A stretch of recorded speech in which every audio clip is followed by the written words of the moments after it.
My dear brothers and sisters, a warm welcome to our Lenten study on the Gospel of Mark. I'm sure that you are excited to read the Gospel of Mark, but along with you, there were many people who were very excited or were very eager to read the Gospel of Mark, and those were the first audience of Mark. And so we got to begin by asking ourselves, who were the first audience of Mark? Why is Mark writing the Gospel? And when is Mark writing the Gospel?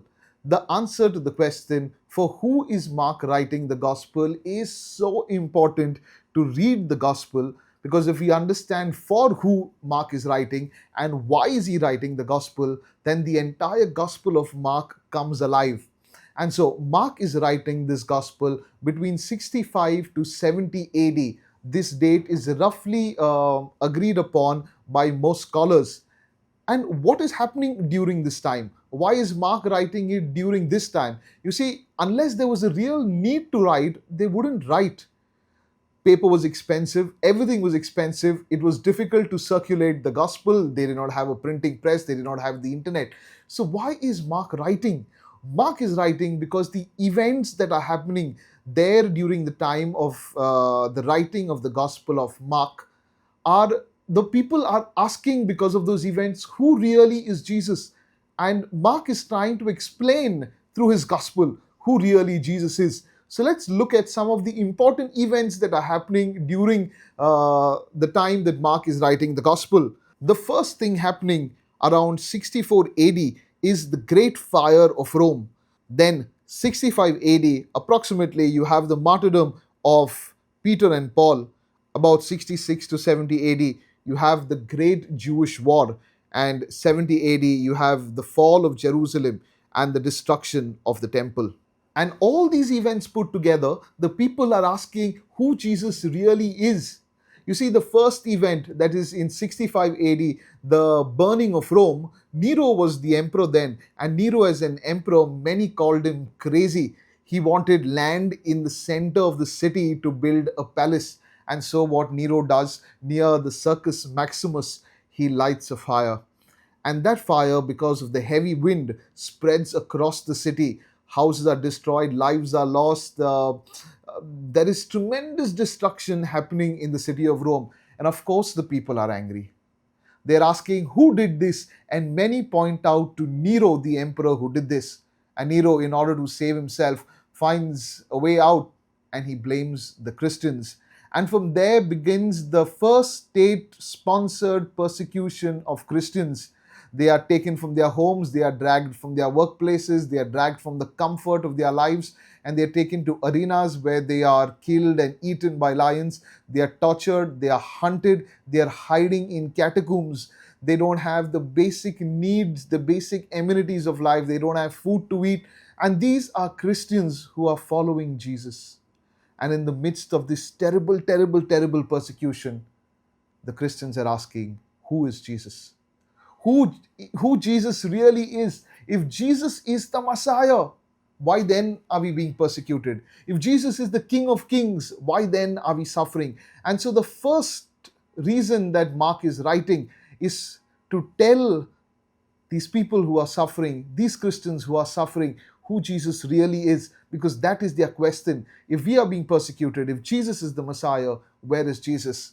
They also see they have lost the stalwarts, they have lost Peter and Paul, and therefore their confusion is all the more, their pain is all the more, they are suffering. Mark is writing to explain to them who Jesus really is. After the persecuted Christians in Rome, another set of people is asking the same question: who is Jesus? And those were the Jews in Jerusalem. You see, in Jerusalem around 66 AD, a small uprising began. Now, fueled by political motives and the desire that a Messiah would come and messianic hope, this small uprising became a huge, massive revolt against Rome. And so, for a few years, Rome tried to control it. But then, around 69 and 70 AD, Rome had had enough with the Jews. And so, they came and they ransacked Jerusalem, they destroyed Jerusalem, and they brought down the temple. We see Jerusalem was so important for the Jews. They never said that the temple belonged to us. They said, we belonged to the temple. They never said, this land belongs to us. Their identity was from the land. They said that we belong to the temple. And once again, the Jews had lost their land, they had lost their temple. And now these Jews who are following Jesus, who have placed their hope in Jesus, are asking the same question again: who is Jesus? If he is the Messiah, why did we lose the temple? If Jesus is the Messiah, why didn't he save Rome? Who really is Jesus? And that is the second set of people who are asking this question. The same people are asking another question.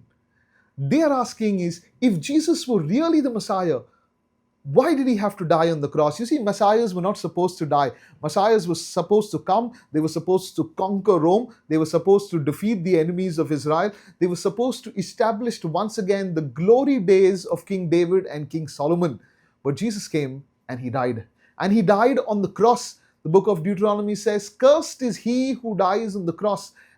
Cursed is he who is hung on the tree. And Jesus died on the cross. And so these Jews in Jerusalem are asking the question again: how is it that this Messiah, this Jesus, died on the cross? What a scandal for a Messiah to die on the cross. And so they're asking the same question: who really is Jesus? And now there is another question. Both the Jews and the Gentiles are asking. The Gentiles, the Romans, are asking, why is it, if Jesus was the Messiah for the Jews, why is it that not all Jews have accepted Jesus? And the Jews are asking, they have seen that that Christianity has now spread across the Roman Empire, and they are saying, Jesus was a Jew, he was a Messiah for us. How is it that the Gentiles are now following Jesus? Do the Gentiles really belong? And therefore, my dear brothers and sisters, we see these four questions that form the basis for Mark to write the gospel. Mark is writing to answer, firstly and most importantly, who really is Jesus? These are the four questions. Question number one: if Jesus is Lord, then why are the Christians being persecuted? Question number two: if Jesus is the Messiah, why did the temple fall? Question number three: if Jesus is the Messiah, why did he have to die, especially die on a cross? And question number four: why didn't the Jews accept Jesus, and how do the Gentiles now belong? And now, Mark in his gospel will try and answer this question: who really Jesus is? So, what Mark does is he divides his gospel into three parts. We'll call it three acts: Act 1, Act 2, and Act 3. Act 1 begins in Galilee. Act 3 is in Jerusalem. Now, you'll ask me, what about Act 2? Act 2 is on the way from Galilee to Jerusalem. In Galilee, Jesus comes on the scene for the first time. He is baptized by John the Baptist, and then he performs miracles after miracles. He performs exorcisms, he performs healings, he forgives sins. There is a creation of a new reality, a new way of life, a new kingdom. And we see that the people are amazed. How often they'll say the people were amazed, but they did not really understand who Jesus is. The leaders see him as a threat. The crowds want him as a miracle worker. And his own disciples, they want him to beat Rome, to conquer Rome, and to establish back the Davidic kingdom. And everyone fails to grasp who Jesus really is. With that, we begin Act 2. Now, Jesus is on his way to Jerusalem. And very important in this act, he will ask the disciples, who do you think I am? And Peter says, you are the Messiah. And it finally looks like in the Gospel of Mark, somebody has recognized who Jesus is. But immediately we see that Peter has his own ideas of who Jesus should be as a Messiah. He wants Jesus to be a conquering king, to go with swords and to take over the Roman Empire, to tear down the Roman army, and to establish himself as king. And Jesus has to tell Peter, get behind me, Satan. We see, even though Peter has recognized him as Messiah, he has not understood what the Messiahship should be. And therefore, still in the Gospel of Mark, even on the way to Jerusalem, the people have not understood who Jesus really is. Even the ones close to him, even his disciples, have not been able to grasp what this Messiahship is and who Jesus really is. And now Jesus enters into Jerusalem as a king. He cleanses the temple, he confronts the religious leaders, and they begin to plot killing Jesus. Now, Jesus has challenged the Jewish authorities, he's challenged the Roman powers, and so the Jewish authorities They catch hold of Jesus, take him to the Romans, and make sure that he is crucified and that he is killed. The life of Jesus began. The life of Jesus came to an end. But in the Gospel of Mark, we see that no one understands who Jesus really is.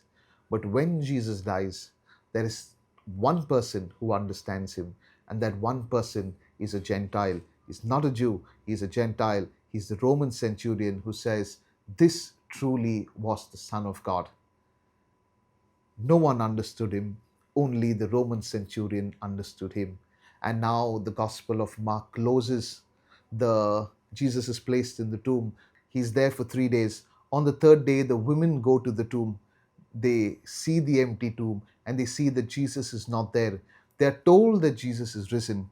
But the women, they do not go and tell this to anyone. They are afraid and they are silent. And the Gospel of Mark comes to an end. The question that Mark is trying to ask is, will you go and tell others who Jesus is? The question that Mark is asking us first is, who is Jesus to you? And if Jesus is your Lord, if Jesus is your Messiah, if Jesus is your all, are you willing to go out and tell the people who the Messiah really is? Are you willing to go out and proclaim? Are you willing, in the midst of your suffering, in the midst of your pain, to follow Jesus? My dear brothers and sisters, with this we come to the end of day one. This outline that I have taken is from the Bible Project, and therefore I am going to send you a link of the video. They explain it wonderfully, they explain all the three acts beautifully, and therefore you will get a great overview of the Gospel of Mark, which will be very important to help us understand what Mark is writing and who is Mark writing for. Okay, so now in conclusion, these are the four main questions that Mark is trying to address. This is in summary. The questions are: if Jesus is Lord, why are the Christians being persecuted? Question 2: if Jesus is the Messiah, why did the temple fall? Question number 3: why did the Messiah have to die, and that too on a cross? And question number 4: why didn't all the Jews accept him, and how do the Gentiles belong? With these four questions, I leave you now. But make sure for tomorrow you read Mark chapter 1, verses 1 to 8. We shall do that tomorrow. Wishing you all the best. Have a lovely day. We pray for each other. God bless.